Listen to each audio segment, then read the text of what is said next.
ঠাকুরের লেখা আমি ভিক্ষা করে ফিরতেছিলেন গ্রামের পথে, তুমি তখন চলেছিলে তোমার স্বর্ণরথে, অপূর্ব স্বপ্ন সহ লাগতেছিল চোখে।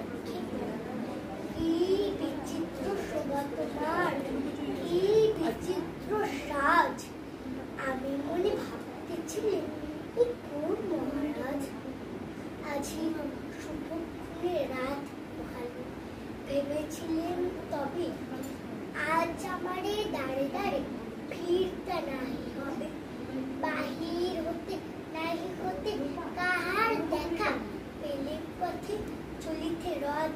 ধর্মধান্য ছড়াবে দুই ধারে, মুঠা মুঠা নেব ভারে ভারে। দেখি সহসা রথ থেমে গেল আমার কাছে এসে। আমার মুখ পানের চেয়ে নামলে তুমি হেসে।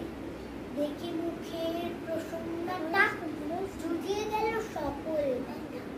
হেনকালে তুমি কিসের লাগে অপসাদ, আমায় কিছু দাও করে বালিয়ে দিলে হাত। করি কি কথা রাজা ধীরাজ, আমায় দাও কিছু শুনে ক্ষণকালের তরে রইল মাথা নিচু। তোমার কি বা অভাব আছে ভিখারি ভিক্ষের কাছে, কৌতুকের বসে আমায় প্রবঞ্চনা ঝুলিয়েতে দিলে মুখকে ছোট করা। যবে পাত্র খানি ঘরে একই ভিক্ষা মাঝে ছোট সোনার কণা দেখি, দিলেন যারা আজ ভিখারিরে স্বর্ণ হয়ে গেল।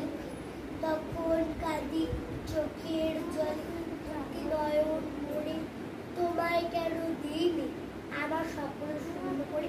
নমস্কার।